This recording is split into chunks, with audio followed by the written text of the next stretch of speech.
All right. Welcome into our very first episode of Innovative Real Estate. We're here, your hosts, Leslie Horn, Breck Crandall, and Claire Olilla from the 3 Squared Inc. team. And we are so excited to get rolling with some Q&A today as far as how to get started with your project, where to look for costs. We're going to give you guys all the goods on how to actually go about starting a project and being a developer in your real actual world. So today, before we get into the content, I would like to guide you over into our Instagram account at 3 Squared Inc., where at any point, if we're referencing projects that we're working on, you can actually go to that page and take a look at exactly what we're talking about. You can see some behind the scenes stuff. You can get some you can go look at videos there, and you can also head to our website at 3squaredinc.com to get some more details about each of those projects. And if you've got questions, hit us up on our contact form, and we'll be happy to connect you with our team for further discussion. So with that, Leslie and Breck, you want to say just hey real quick? Absolutely. Welcome back. Really excited for episode 1. Yay. That's it. You said short and sweet. All right. I did it. Breck, your turn. Say hey to everybody. Yeah, hey everyone, looking forward to it. This is we got a lot of questions, so we're gonna get started with some of the most commonly asked questions that we get almost every time right out the gate. Oh yeah. And one thing that I will give you a bit of a heads up on is every single week, we've just got so much going on right now. We have been booming the past year and a half or so, and have so many projects in the works right now. It's ridiculous. It's really fun and it's very exciting. But what's really cool about that is every single week we can give you an update on what's new with the projects that we're working on. We're doing a lot of projects with shipping containers and really innovative materials. So this week, Breck, let's hand it over to you and share what your project highlight of the week is that you're working on right now. Yeah, every week it's going to be something wildly different. So this week, the cool thing that we're working on right now is it's a little cabin. Actually, I guess you could call it a tiny house, but it is out of shipping containers with some wood and steel construction attached to it. But it's a little cabin up on a gorgeous lake in northern Michigan. If you're familiar with Michigan, you've definitely heard of Torch Lake. It's like the brightest, most blue you've ever seen in your life. And so it's this little peninsula called Lone Tree Point. And so this client, an amazing client, is building a cabin where she's going to spend every summer the rest of her life hanging out in this little cabin in this getaway in the woods. So we're really stoked about that project, the Lone Tree Point container cabin. Nice. Lone Tree Point. And we just revealed that design on our Instagram too. So go ahead and check that out at 3 Squared Inc. on Instagram. Give us a follow to stay in the loop. And we'll get rolling into some Q&A here. I bet you are probably wondering how to get started developing a project. This is the number one question that we get asked is, listen, where do I even start? Because there is so much to even consider and so much that you probably aren't considering if you've never done this before. So we've got the goods, we've got the scoop, and we have helped many developers through this process already. And at this point, we've got a pretty streamlined process as far as what's needed and what are the first steps you're going to want to consider to provide some clarity around this initial step. So who wants to take this question? How do you get started developing a project? I'll tell people. Well, let me just make one quick comment, because this is such an important piece, and I'm so excited we get just to send this podcast out to people initially, because it's relevant not just for single family homes and new people who have never built, or even someone who hasn't built a home in a long time, but also for developers and small developers and new small developers. So what we're sharing here is super relevant across the board on how to get started. Thanks, Breck, for letting me interrupt. No, that's totally true. It does. It applies literally to everyone. I will tell you the same answer, no matter who you are. If you're don't know where to start, before you even start trying to think about what it's going to look like or the design or anything, you need to answer 3 questions out the gate. The three questions are, where are you building? What are you building? And how much money do you have to build it with? And I So will let me elaborate on interrupt. those three things. Yeah. I'll interrupt here just to let everyone know to grab your pen and a journal or grab your phone notes app and write those three questions down. Where are you building? What are you building? And how much money do you have to build it for? Write them down. These are not simple questions to answer per se. And that's why it's like, before you talk to an architect, like, like myself and the 3 Squared team who are going to help bring the vision to life, you really got to know these things. This is common. So where are you building? Let's start with where. You need to have a site. A building without a context is no building at all, because every time that we have been asked to throw together a design or just sketch something or design a house or something like that, as soon as we actually find land, there's so many things about that land that influence and impact the design that we end up having to go back and redo work, whether it's redoing the entire thing or just starting, back from, a certain point and reworking things. Like, you will have to redo work, because like, where is the sun? Like, what direction does your building face? Like, that's like base level stuff. Like, is there context? Like, are there buildings nearby? Are there trees on the site? Like, there's a lot of stuff there. What kind of soil are you building on? Like, those are all things that have a huge impact on the design. But first and foremost, you got to know what that lot is zoned. That's like the biggest thing. People always ask me, like, how much land do I need in order to build this? Like, 90% of the time you can fit whatever you're trying to build on a lot. Like, you can look at it, in a satellite image and be like, this will fit. Like, I know that. That's not the question you need to be asking yourself. The question you need to be asking yourself is what I want to build allowed on this site? And that's a big question you got to answer. So that all goes into the, where am I building? So find a site, look into the property. You can call your local municipality and they'll help you answer questions, or you can just do some research online and answer a lot of the questions yourself in order to know where you're building. All right, let's move on to number 2 of the 3 things you got to answer. And number 2 is, what are you building? Now, contrary to prior belief, we don't tell you what you're building. That's really important to know. Like, a lot of people are like, I don't know, I want a house. And you're like, well, how many bedrooms, how many bathrooms? They're like, I don't know, a house. Like, that doesn't help us. Okay, so if you're building a small project like a house, think about what you need in there. Do you need 2 bedrooms? Do you need 3 bedrooms, 2 bath? Do you have a laundry unit on site? Do you need a home office? Do you want a huge kitchen, a small kitchen? That's all important. When it comes to like larger developments, like, how many units and what size are the units? Like, we can work from there, and we'll help you bring that in line as we know more information. But to start, you have to tell us how many units you need in order to make your numbers work, not vice versa. So what are you building is very, very important to tell us.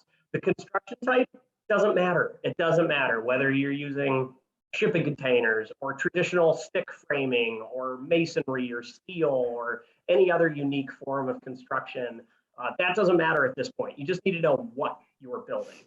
The third question that you got to answer is, how much money do you have to build it for? And this is the one that I think people definitely struggle the most with, because they want to know, well, how much does this cost?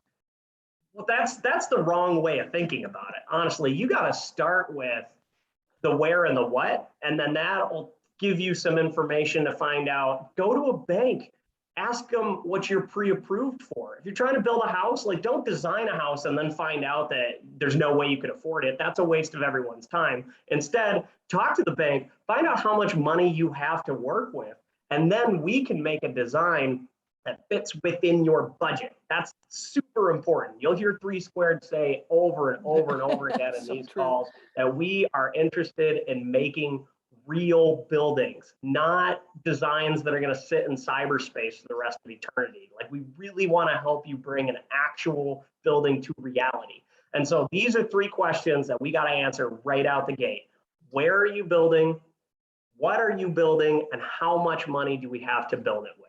So Breck, yesterday I was on a call with a potential client in Washington, in the state of Washington, and he and his wife are wanting to build in a $1 million neighborhood.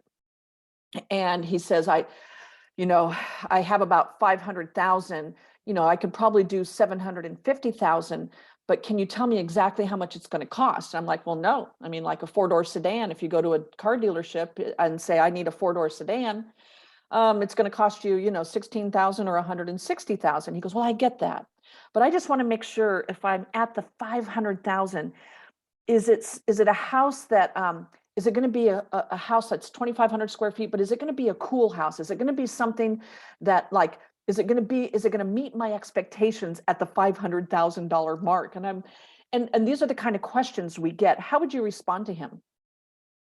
Oh, I would say we can make something look cool for $5 if you want. Yeah. Like that's, I mean, making it look cool is not the challenge. Right. Yeah, that's a really good point, Leslie. I mean, it can range in price so significantly, really by how nice you make it. I mean, we're bridging into the other frequently asked question that Claire always gets right out the gate, which is how much do things cost? And like there are ways that you can control that as well. Claire, you want to talk about how that's so important to every conversation that starts out? Oh yeah, it's the number one question, and fair enough, because it's one of the primary questions we ask people to ask. How much budget do you have to work with? But it's just the order of operations there. So instead of asking us, how much is it going to cost? We reframe that question back to you and say, how much do you have to work with? So I would love to ping pong this over to Leslie to give some advice, really, because we totally understand if you're new to the space, or maybe you have read a bunch of blogs online around how much these things cost, how much it costs to build something with shipping containers or a modular house or this or that. And you'll totally find numbers, and they're going to be totally different depending on whatever random blog you end up on, or random YouTube video you end up on. So honestly, we're always just grateful when people come to us and they say, hey, 3 Squared, obviously you're the experts in this space. You're one of the very few people who have actually built these things rather than just seeing designs in cyberspace. So tell us, how much is it really costing? And Leslie, I think you've got some great insight into the rise in construction costs and just some things that people want to keep in consideration as they plan to bring a design to a real actual building rather than just sitting on a design for the rest of their life. Yeah, and it breaks our hearts when that happens. The first thing is, construction costs are literally construction costs. Because we're replacing 2x4s and OSB boards with containers, honestly, you're going to hear this from us, and it's truth. You're not going to save a whole lot of money. When you have a pro forma, which is your 200 line items on a budget, you have one line item that you might save money on for a single family house, and that's your framing cost, your lumber and labor. You might save money, and there's a lot of reasoning behind that sentence. But where you're really going to save money is your time, right? So, a lot of people in single family residence, honestly, really don't give a rat's patootie about saving time. At the end of the day, people want to save money. So how do we quantify that for a single family home? And you can do it in 2 ways. You can, we can get some beat up containers, right? And oftentimes if they're too beat up, it's not going to be cost effective. I got to tell you this, right? But in the meantime, your construction costs are just not the container. We can frame a house in 4 hours. I mean, we can frame a house that fast. But there's flooring, there's your foundation that we had to sit the containers on, there's your roof and your cabinets and toilets, and everything else is the same, regardless if you're using SIP panels, bricks, sticks, or containers. It doesn't matter. Where some of the cost savings that people really, it's like all the energy efficiencies. We're going to be able to save some money on the back end because we're going to be finished sooner. However, the energy efficiencies of a building will save you money. We, in our model center, our highest energy bill has been $342 for a 2,400 square foot, 3-story building in minus sub-zero, -6 degree weather. So there's some really good energy efficiencies in this building. Where you really start to save, all right? And let me finish this point. So the biggest piece, if I were you, if I was a homeowner wanting to design and build my own home, I would make a couple of general phone calls to construction firms in your neighborhood and ask them this following question, very important. How much is my cost per square foot for general construction in my neighborhood? For a good, better, best, if it's for a better home, I would do that. You can Google also, but I got to tell you, there's so many different variables on Google. You're going to hit, where it's $135 a square foot. I mean, you cannot build for $135 a square foot in very few cities, and it's because of labor, right? I mean, right now in Detroit, you're lucky. You're lucky to build a custom home for under $200 a square foot. You're lucky. If it's in the city of Atlanta, you might be able to get down to 155 or 160. But if I were the homeowner, I would do my due diligence, call a couple of GCs and say, listen, hey, what's the cost of construction here? That's the number I would use in budgeting for my house. With containers, it's not going to save you a whole bunch, but you'll know that there might be some cost savings. And I want you to hear, I said these words on purpose. There might be some cost savings, all right? Everything you read on the internet about having a ADU, accessory dwelling unit made out of containers sent to you already fully furnished and modularized, and it's only going to be, $29,000. Don't fall for it. I'm telling you right now, don't fall for it. Why is that, Leslie? Why Oh is that God. not the cost? Well, because, first, then you've got to get it into the backyard. You've got to put a foundation in there. You've got to do all of your utilities. At the end of the day, it's going to run you $400 a square foot. We can run the numbers with you. It is not cost effective when people start saying these things. It's crazy. It's just crazy. And it's just, you get what you pay for. And you can Google my, mistakes by ordering a shipping container ADU online. I mean, we should do that so that we know what comes up, but so it's very frustrating, but that's how I would start. If I were building and designing my home, I would totally, absolutely determine that. Now, what's beautiful in working with experienced developers or experienced homeowners, they already know. They're already like, hey, I already know that not only is my cost of construction going to be, let's just round it to 200 a square foot. It's just a number, all right? It's going to make my math easier. But let's say the client comes to Breck, and in our design meeting, he goes, well, all right, where are we doing this? I have a lot in Detroit, Michigan. Perfect. All right. What do you want to build? I want to build the most amazing 3-bedroom with an office. We have, music. So I want this little music room, and I want a big backyard. Perfect. All right. What's your budget? Well, I know that if I want a 3,000 square foot house, my construction costs are going to run about $600,000, right? So you guys see the math here, right? 3,000 square feet times $200 a square foot. All right.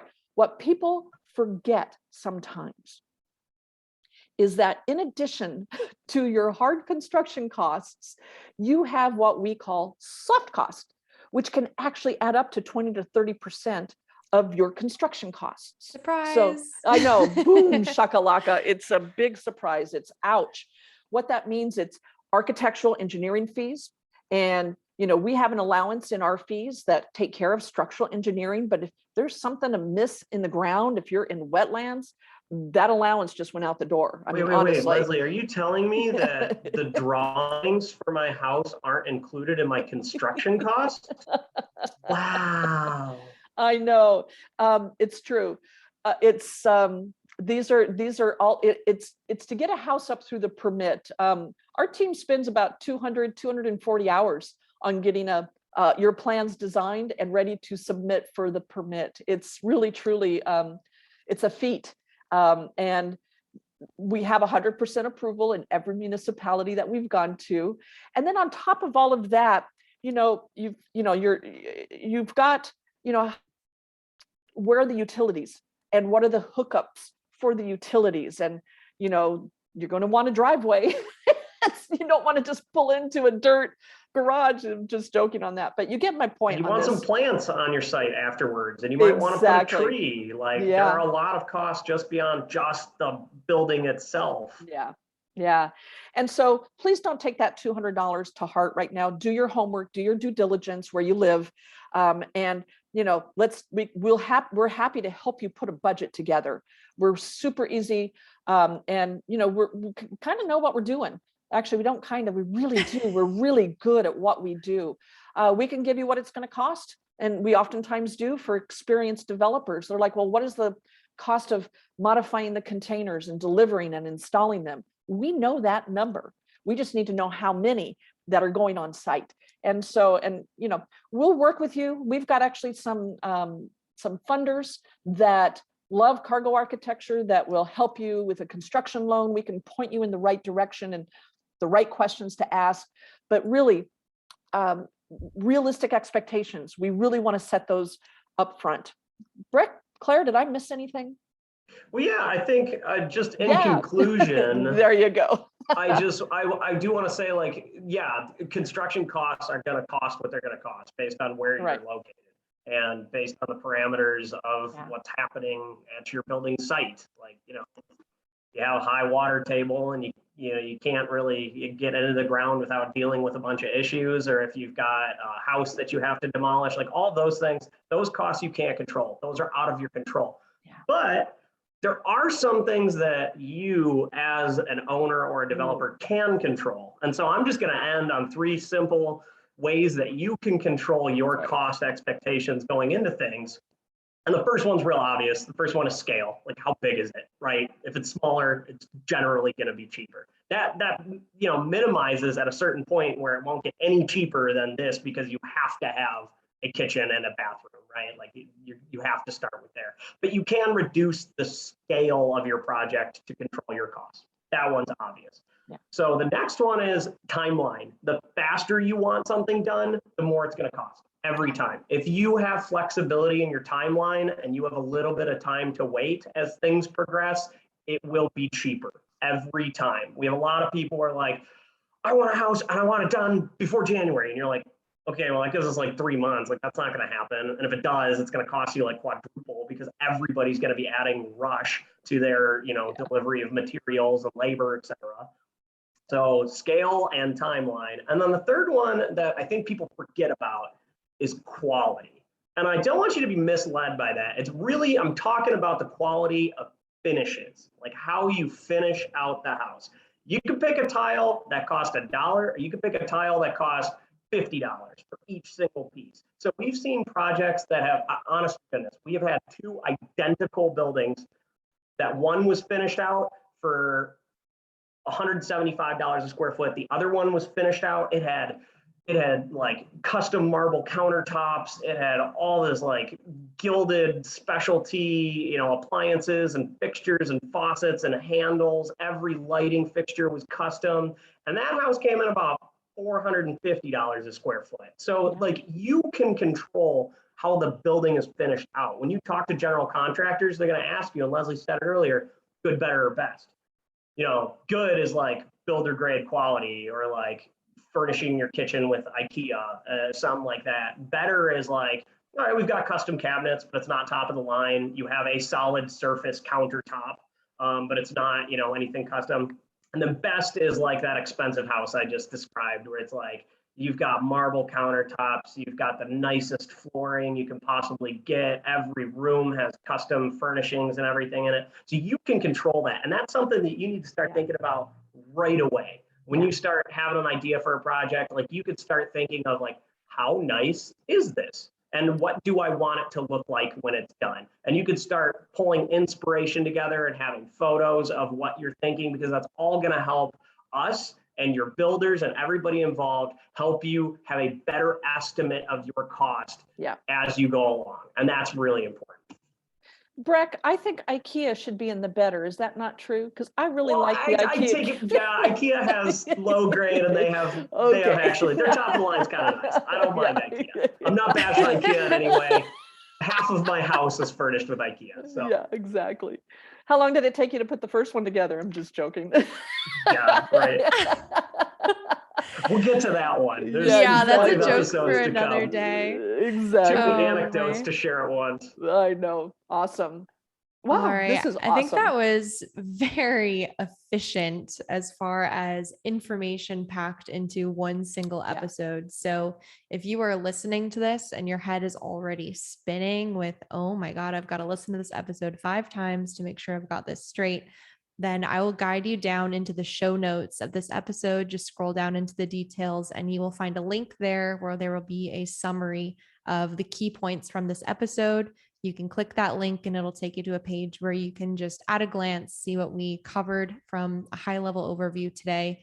And our Instagram link will also be down there, as well as our website. If you've got a specific project in mind, my top recommendation for you would be to connect with our team so that you can have a one-on-one, totally free, totally no strings attached call with our team and ask questions so that you know what to do next and so that you can decide for yourself if this is feasible for you and how to get started with your project. So thank you so much for joining us today. We will be back next week with another value-packed training on how to develop your project, how to go about doing this in an easy way rather than the hard way. We've been on both ends of that spectrum. Oh, all right, awesome. everybody. Thank you so much. We'll see you Thank next you. week. Yes, you will. Rock and roll. Bye. Thanks. Bye.